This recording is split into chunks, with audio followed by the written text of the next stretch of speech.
descend again. Do you have to wonder why we went to the surface just to then descend again? Back down to here. So, oh wow, game completely froze then.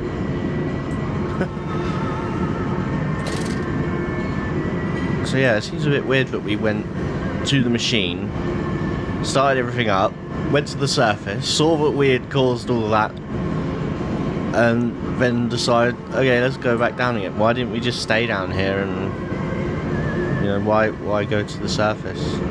It reminds me of the beginning of the game when we went through all them buildings, solving all them puzzles and dark and scary bits, when all we could have done is literally just walked out the gate and used the road to get to the church instead.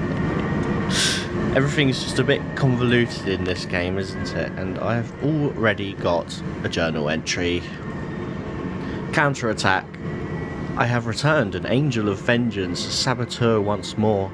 I will find a way to stop this vast enterprise of slaughter. Enough destruction opened the heart before, confused the machine enough to spring its locks in secret doorways.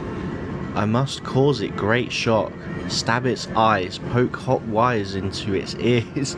Oh jeez. Hammer hammer to its teeth and push glass into every orifice. Then it will gasp, and in that gasp it will scuttle into its throat and stab its heart from inside. It's a very pleasant way of going about this, I reckon. Yeah. That sort of psychotic nature that caused all this in the first place is definitely shining through a bit there. Ugh. So this is like the processing area, I suppose, where it gets sort of cooked and treated.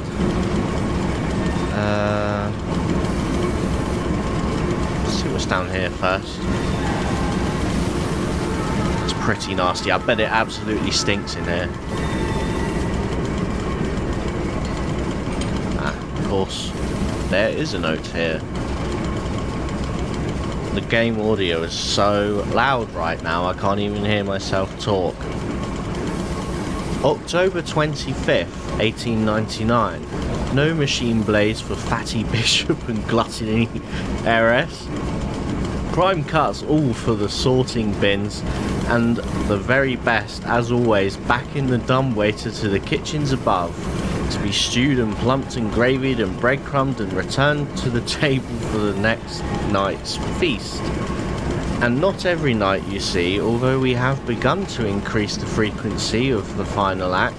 Unlike the poor, the rich will be missed given time, but we will continue to spoil and ready them, and our fine foods are now exported to mansions and lodges across London, and it has been noted in the times of late how rather overweight the great and the good are becoming, with their diets of fine wine and rich meat. Indeed, in Punch, just last week, a cartoon showed Viscount... I've never known how to pronounce that word. Viscount Selwyn as a stuffed pig, laid upon a platter for his peers to dine upon. A vicious and cowardly slander, no doubt, but he tasted delicious. Oh man. Can't go through there. Where is that music coming from? Oh, it's playing through all of the speaker things. Wow. You would go insane down here.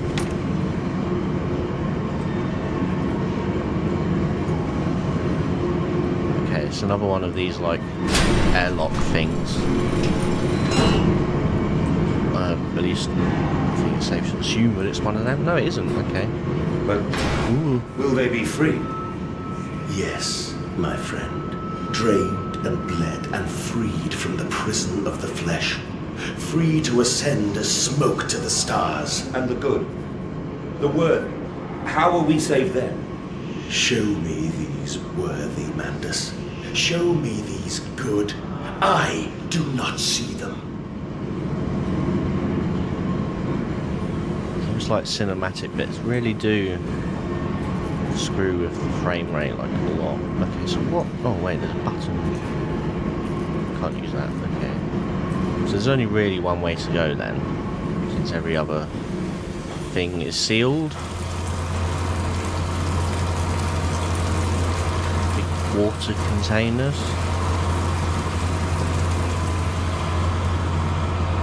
It's really, really dark down here, as per usual. So I'll need to keep the lantern out permanently.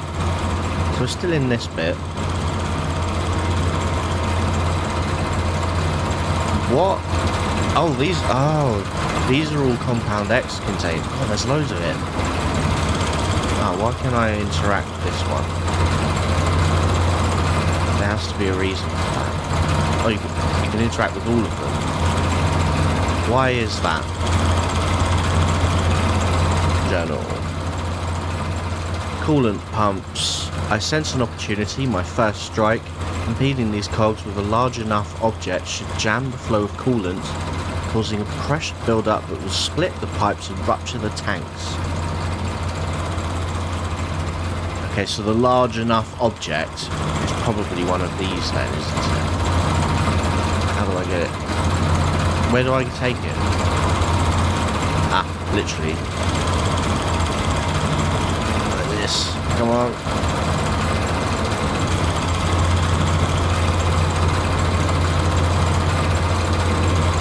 Go. It's ridiculous. Come on. Ah. Yeah. Take that. It's all gone very quiet now. Except for the gushing of water. Ah. This bit has started to fill up. Maybe there's a different way that I go here now.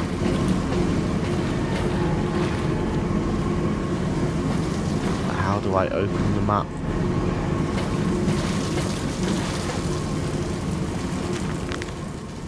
There's nothing in the journals. The one time he doesn't stop to write a journal or what he needs to do next, it's the one time I actually need him to. That is so typical. It's even darker now, I think, as well. I can't really see anything.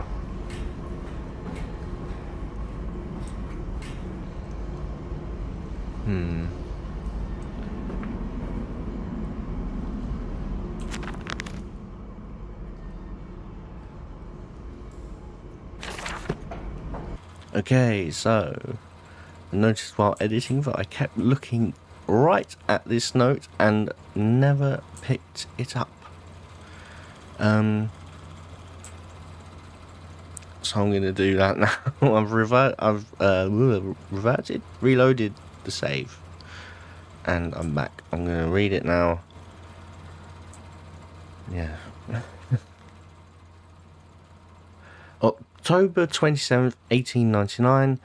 Then upstairs to bed, to toss and turn on bloated stomachs, to copulate and puke upon chaise longue, four-poster or dressing table, collapse at last into the engulfing mattress, drunk and drugged and fat and stupid and senseless, and spring the trap, man piggy, spring the trap.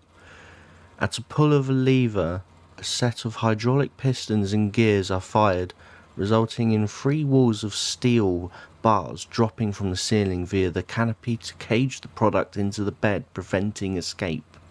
So that explains the cages we saw on the beds earlier. I thought it was to protect the people in the bed, but no, apparently it's to trap them. Right. The entire bed is then tilted backwards into the wall by a powerful spring mechanism, also fed by the hydraulics. The pressure for this system is created as a byproduct of the vacuum evisceration system employed for mass production elsewhere on the pig line. In this way, we have created our very own bottled revolution, for the movement of the masses is a causal factor in the extermination of the rich. So yeah, that explains all of the cages on the beds, as well as the secret sort of crawl spaces in the walls. It's so that he can basically capture his guests and turn them into food. Brilliant. I think that was actually worth coming back for, because that did actually put more context behind the things that we saw at the beginning of the game. So yeah.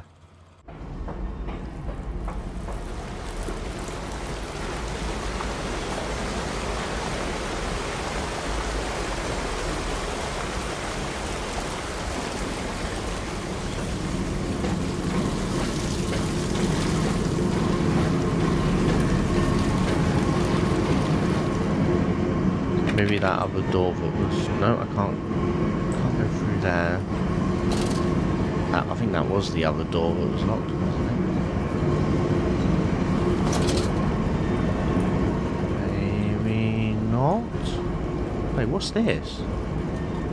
I didn't come from this way, did I? Ah! Just came across that by chance. Ooh.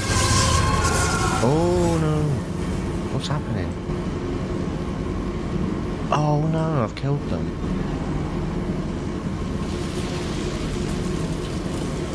I mean, I know they were sort of bad guys, but it's not their fault. They were not the enemy. The other guy and myself for creating them in the first place. Or my character anyway, because it wasn't me who created it. I don't even know how I got here, because I'm pretty sure I just came back the way that I came in the first place, which didn't involve going through here. Oh!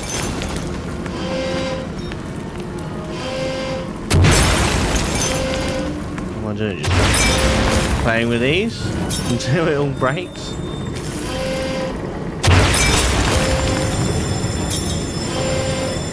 Oh, ow! Okay, so I can't touch that anymore. Okay, right. Ah.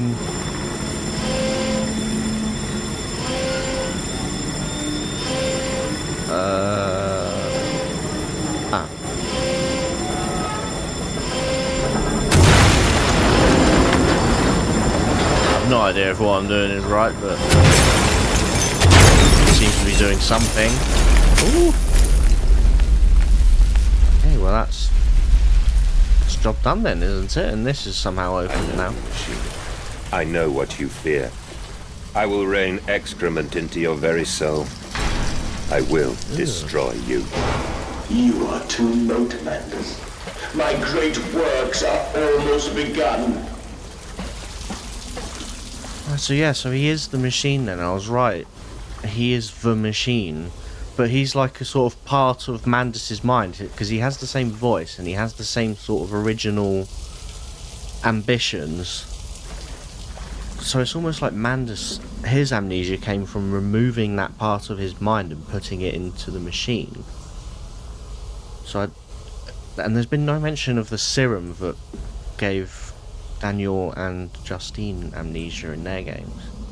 So maybe that's what it is. He's removed a part of his mind and put it inside the machine. That's my going theory at the moment, anyway. October 27th, 1899. And waste not, want not, for here the assorted slop and innards are sifted and sorted and enter the world through more channels and means than one could possibly conceive.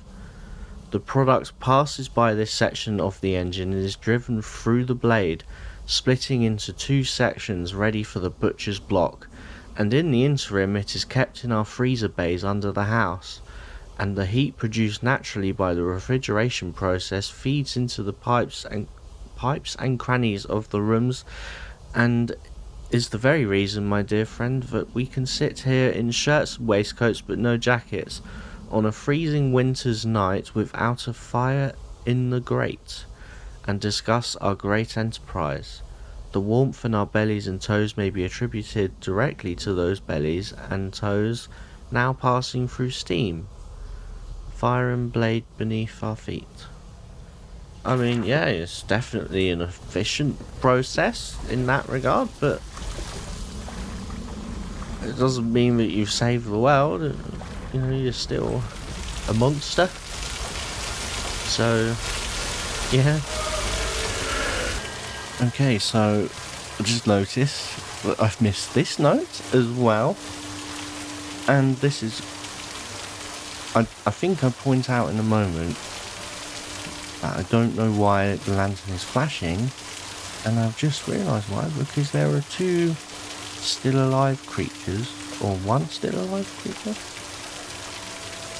think the other one's sleeping. And they're in here playing toys. Which I did not notice before. So after this bit, I think I say something really stupid like, oh, why is my lantern flashing? I mean, it can't be because of these. I don't know. I'm recording this before getting past that. I just noticed this note and thought I need to record this straight away. So here we go. December 2nd, 1899. Walking away from those temples, that small pile of stones under the rhododendrons, the skulls of innocents under the loose clod, headless rib cages in the cool stone behind the altars, 3,000 miles apart. I trace back my life to this instance. Rain channels eroded in ancient stone. The toxins are already in this damp, this falling water. I hack and retch and vomit into the sink and grasp the bowl with both hands and stare. There in the plug hole, as clear as day, a toy spine, clockwork and intricate, like a child's spine, but clockwork. How could that be? How could a child's spine be made like clockwork? I washed it carefully and placed it on the mantelpiece by the egg I laid myself under the garden where the children's skulls are buried. I call it my Mexico. Okay, so that doesn't add a whole lot of context. It's just ramblings of a madman. But anyway. Yeah, okay. Moving on.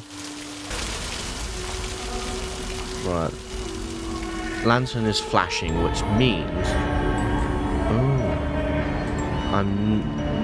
well, normally it flashes when you're looking directly at a live monster.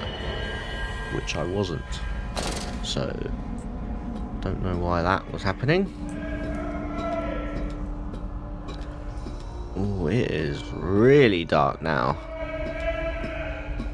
There's like screaming going on in the background, which is pretty standard for an Amnesia game. The path to the Tripery. It is critically injured now. I am sure of that. It jeers no more. I feel it shudder around me, a wounded animal pressed flat to the ground. I feel it is afraid of me, and I hate it all the more, as I hate myself for unleashing it. My head pounds with blood, my teeth vibrate, I retch and burn with fever. I am an angel of death, descending to smother the firstborn for the death of the two that came after.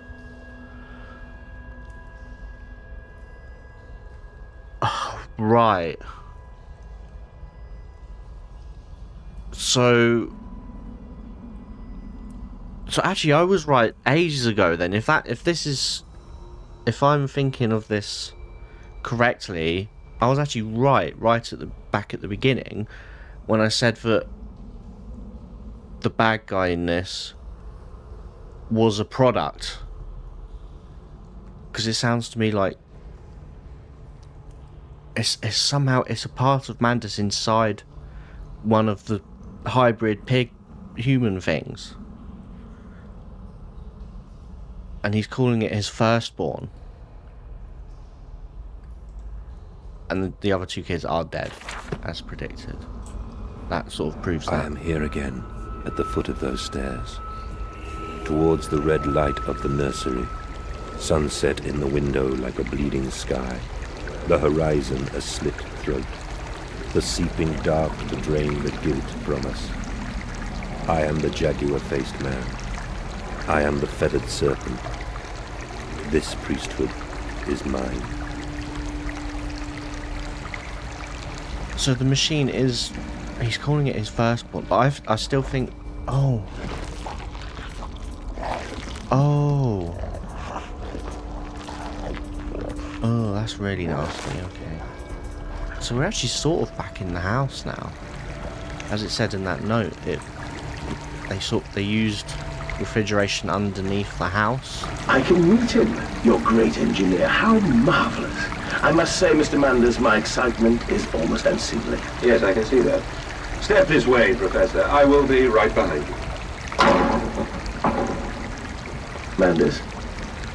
Manders, where the devil are you? I can't see a damn thing. Manders! We are the pig, Professor. What? We are all the pig. Okay, so I'm still really confused then, because it seems like all of my predictions, you know, the bad guy being the Professor, the bad guy being Manders, the bad guy being a hybrid creature thing, it seems like all of those are coming true. So I'm still really confused about this. It's really creepy. No, I already saw them do that. Oh, what? Where am I?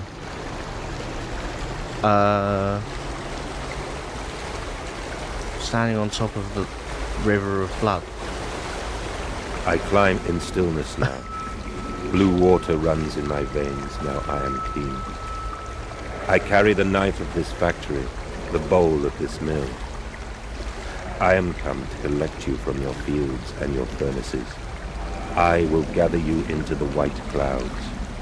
I will gather you to me, and I will take you home. So it's all still a bit confusing and odd, and Mandus is still completely mad. What is... Oh my god, this is a huge, like... I cannot see a thing except for this elevator here. Oh, that is manky. Right, so back to the surface then? Or are we going deeper? Let's find out. Oh, we are going deeper.